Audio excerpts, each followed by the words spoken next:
بسم اللہ الرحمن الرحیم۔ السلام علیکم پیارے دوستو، آپ نے یہ بات بہت سارے لوگوں سے یا اپنی دادی سے یا اپنی نانی سے یا کسی بڑے بزرگ سے ضرور سنی ہوگی کہ کوہ آنے والے وقت کو پہلے سے جان لیتا ہے۔ اگر کوے مل کر آپ کے گھر کی چھت پر یا دیوار پر آ کر ایک دوسرے سے لڑ پڑے، جھگڑنے لگ پڑے، تو یاد رکھے کہ اس گھر پر کوئی برا وقت آنے والا ہے، کیونکہ کووں کا ایک دوسرے سے لڑنا جھگڑنا اچھا نہیں سمجھا جاتا۔ اسی لیے سارے گھر والوں کا صدقہ خیرات کر دینا چاہیے۔ دیوار پر یا چھت پر کوا آ کر اکیلے بولنا شروع کر دے تو سمجھ جائیے گا کہ آنے والے دنوں میں آپ کے لیے خوشخبری ہے۔ آپ کی دولت میں اضافہ ہو سکتا ہے، آپ کے روزگار میں اضافہ ہو سکتا ہے، آپ کو خزانہ مل سکتا ہے، آپ کو کوئی بڑی کامیابی مل سکتی ہے۔ اگر کوئی کوا اچانک منہ میں روٹی کا ٹکڑا لیے ہوئے نظر آ جائے تو سمجھے کہ آپ کی کوئی بڑی خواہش پوری ہونے والی ہے۔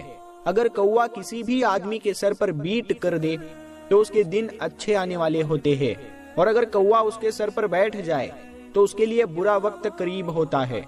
پیارے دوستو، اس بات میں کس حد تک سچائی ہے؟ ہمارے آقا حضرت محمد مصطفیٰ صلی اللہ تعالی علیہ وسلم نے اس بارے میں کیا ارشاد فرمایا ہے، اور یہ باتیں کس نے اور کیوں پھیلائی گئی ہے، اور اللہ تعالیٰ نے قرآن کریم میں کوے کا ذکر کیوں کیا ہے؟ تو پیارے دوستو، آپ اس ویڈیو کو لائک کریں یا نہ کریں، لیکن اس ویڈیو کو آپ پورا ضرور دیکھنا، یہ آپ کو بہت ہی کام آنے والی ہے۔ پیارے دوستو، یہ باتیں پھیلائی کیوں گئی ہے کہ کوئی کہتا ہے کہ کوا منحوس ہے، کوئی کہتا ہے کہ کوے کا آ کر بیٹھنا، گھر کے سامنے بولنا، گھر کی چھت پر بولنا اچھا ہوتا ہے یا برا ہوتا ہے۔ اگر کوے آپ کے گھر کی چھت کے اوپر آئیں گے، صبح صبح آئیں گے اور بولنا شروع کر دیں گے تو کوئی مہمان آنے والا ہے۔ یہ ساری باتیں کس نے پھیلائی ہے؟ دوستو، گاؤں کے لوگ ان باتوں پر بے حد یقین کرتے ہیں۔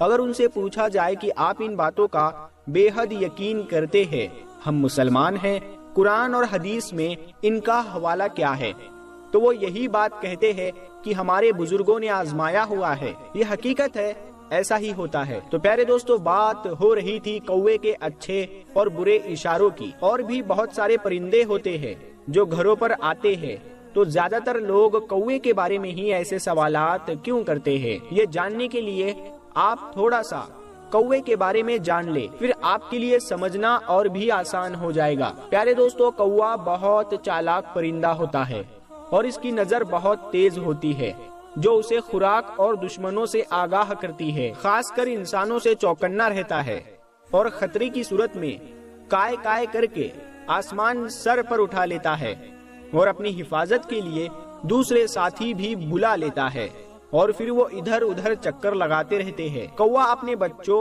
اور اپنے انڈوں کی بہت ہی حفاظت کرتا ہے، اور اگر کہیں چیل یا بلی نظر آ جائے تو کوے اس پر کود پڑتے ہیں اور اسے وہاں سے بھاگنے پر مجبور کر دیتے ہیں۔ اگر ان کے گھونسلے سے انڈا نکالنے کی کوشش کی جائے، انسان کے سر پر چونچ مار مار کر خون نکال دیتا ہے۔ یہ دشمنی بہت ہی خطرناک طریقے سے نبھاتا ہے، اسی لیے کوے کو سب سے چالاک پرندہ مانا جاتا ہے۔ کوا اپنے ساتھی کی لاش پر ماتم کرتے ہوئے اوپر اڑنے والے پرندے نیچے کے منظر کبھی نہیں بھولتے۔ ان کے مرنے والے ساتھی کے پاس موجود انسان یا جانور کا چہرہ انہیں ہمیشہ یاد رہتا ہے، اور وہ خود اس سے ہمیشہ بچنے کی کوشش کرتے رہتے ہیں یا پھر اس کا پیچھا کرتے رہتے ہیں، تاکہ موقع ملتے ہی اس کے سر پر اپنے پنجوں سے زخم کرے یا اپنی چونچ مارے۔ جس نے انسان کو مردہ دفن کرنا سکھایا، اور اللہ پاک نے اسی کا واقعہ بتاتے ہوئے قرآن میں اس کا ذکر فرمایا۔ انسان کی لاش کو کوے نے مٹی میں دفنانا سکھایا۔ کوے کی یہ فطرت ہے کہ جب اس کا کوئی ساتھی مر جاتا ہے تو سب کو وہ اس جگہ جمع کر لیتا ہے جہاں اس کے ساتھی کی لاش پڑی ہوئی ہوتی ہے، اور وہ سارے مل کر شور مچاتے رہتے ہیں اور لاش کے ارد گرد گول گھومتے رہتے ہیں اڑتے ہوئے، یعنی وہ اس طرح سے اپنے ساتھی کے مرنے پر شوق اور ماتم کا اظہار کرتے ہیں۔ کوا ہی ایک لوتا پرندہ ہے جو پرندوں کے راجا عقاب یعنی ایگل کے پیٹھ پر بیٹھ جاتا ہے اور اپنی چونچ سے اس کی گردن پر کاٹتا ہے، جبکہ کوے سے زیادہ تو طاقتور عقاب ہوتا ہے۔ کوے کا مقابلہ کرنے میں اپنی طاقت عقاب بالکل ضائع نہیں کرتا، بلکہ وہ اپنے پر کھولتا ہے اور آسمان کی طرف اونچی اڑان بھرنا شروع کر دیتا ہے۔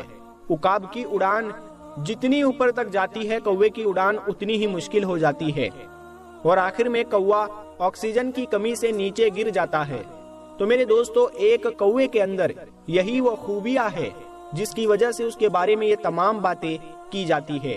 دوستو، یہ تمام تر باتیں بدشگونی پر بیسڈ ہے۔ اسلام میں ان تمام باتوں کی کوئی اہمیت نہیں ہے۔ موجودہ دور میں ہندوستان میں یہ باتیں بہت زیادہ ہے، اور گاؤں میں تو ابھی بھی بہت زیادہ ہے۔ جیسے کوا اگر بولتا ہے تو کسی کی موت ہو جاتی ہے، یا کوا اگر دن میں بولتا ہے تو کوئی مہمان آنے والے ہیں، یا کوا رات میں کاؤں کاؤں کر رہا ہے تو کوئی مصیبت آنے والی ہے، موت ہونے والی ہے۔ تو ان ساری باتوں میں کوئی سچائی نہیں ہے، اور بھی بہت سی چیزیں ہیں جن کو بدشگونی کہا جاتا ہے۔ مثال کے طور پر بڑے دکھ کی بات ہے، بدشگونی کی انتہا یہ ہوتی ہے کہ اگر کوئی بانجھ عورت کسی پریگنینٹ عورت کے پاس چلی جائے تو اس سے پرہیز کیا جاتا ہے کہ اس بانجھ عورت کی نحوست جچہ اور بچہ پر اثر نہ کر جائے۔ ہمارے نزدیک یہ بات سیدھا اللہ تعالیٰ سے جنگ ہے۔ پیارے دوستو، سوچو اس معصوم عورت پر جو بانجھ ہے، جس میں اس کا کوئی قصور نہیں کہ وہ بانجھ ہے، اس کے دل پر کیا بیت رہی ہوگی، جو پہلے سے ہی بے اولاد ہے، اور دنیا کے ستم اور سسرال میں تو تانے دے دے کر سسرال والے مار ہی ڈالتے ہیں، اور وہ اتنی مصیبت جھیل رہی ہو تو سوچئے ہم نے اس کی روح کو کتنا بڑا زخم دیا ہے۔ کیا وہ معصوم عورت اس احساس کمتری کے ساتھ جی سکتی ہے؟ ہم ساری عورتوں کی بات نہیں کر رہے۔ الحمدللہ عورتوں میں دینداری، تقوی مردوں کی نسبت بہت زیادہ ہے، لیکن اس کے ساتھ ساتھ عورتوں میں سب سے زیادہ میں پناہ پایا جاتا ہے۔ کہیں گھر میں ساس بہو کا جھگڑا ہو گیا تو اسی وقت عامل و تعویذ گنڈوں کا سلسلہ شروع ہو جاتا ہے۔ اگر کسی کو اللہ کی طرف سے اولاد دینے میں تاخیر ہو گئی تو اس وقت بدگمانی شروع ہو جاتی ہے کہ فلاں نے کوکھ بندی کا عمل نہ کر دیا ہو۔ میاں بیوی میں جب کلیش ہو گیا اسی وقت ساس اور نندوں پر شک کرنا شروع ہو جاتا ہے، اور جو عورتیں ان چیزوں سے نسبتاً دور ہو وہ ویسے ہی شوہر کو قابو میں کرنے کے لیے لگی رہتی ہے۔ پھر اس بات پر جعلی عاملوں باباؤں کی کمائی ہوتی ہے۔ ایک ایسے ہی جعلی پیر کا واقعہ ہم نے سنا تھا، جو اپنے آستانے میں آنے والی قریب 25 عورتوں کو اس نے حاملہ کیا تھا، اور ان کی ویڈیو فوٹیج سے انہیں بلیک میل کیا کرتا تھا۔ اب سوچے کوئی بھی جعلی پیر کبھی بھی خود چل کر نہیں آتا، بلکہ کمزور عقیدہ عورتیں خود چل کر اس کے آستانے پر جاتی ہے۔ یہ حقیقت تھی جو ہم آپ کو بتانا ضروری سمجھتے ہیں۔ اب چلے دین اسلام کی طرف کہ ہمارا دین اس بارے میں کیا کہتا ہے۔ عبداللہ بن مسعود رضی اللہ تعالیٰ عنہ سے روایت ہے، رسول اللہ صلی اللہ تعالیٰ علیہ وسلم نے فرمایا، بدشگونی شرک ہے۔ آپ صلی اللہ تعالیٰ علیہ وسلم نے 3 مرتبہ فرمایا، اور ہم میں سے ہر ایک کو کوئی نہ کوئی وہم ہو جاتا ہے، لیکن اللہ تعالیٰ توکل کی برکت سے اسے دور کر دیتا ہے۔ صرف اور صرف اپنے اللہ پر یقین رکھے، مکمل توکل رکھے۔ کچھ بھی ہوتا ہے یا جو کچھ بھی ہوگا وہ اللہ ہی کی طرف سے ہوگا۔ جب آپ کا یقین پختہ ہو جائے تب انشاءاللہ آپ ان سب چیزوں توہم پرستی، بدشگونی انشاءاللہ نکل جائیں گے۔ یقین کرے زندگی ہلکی پھلکی محسوس ہونا شروع ہو جائے گی، لیکن یقین صرف اللہ تبارک و تعالیٰ پر ہی رکھنا ہے۔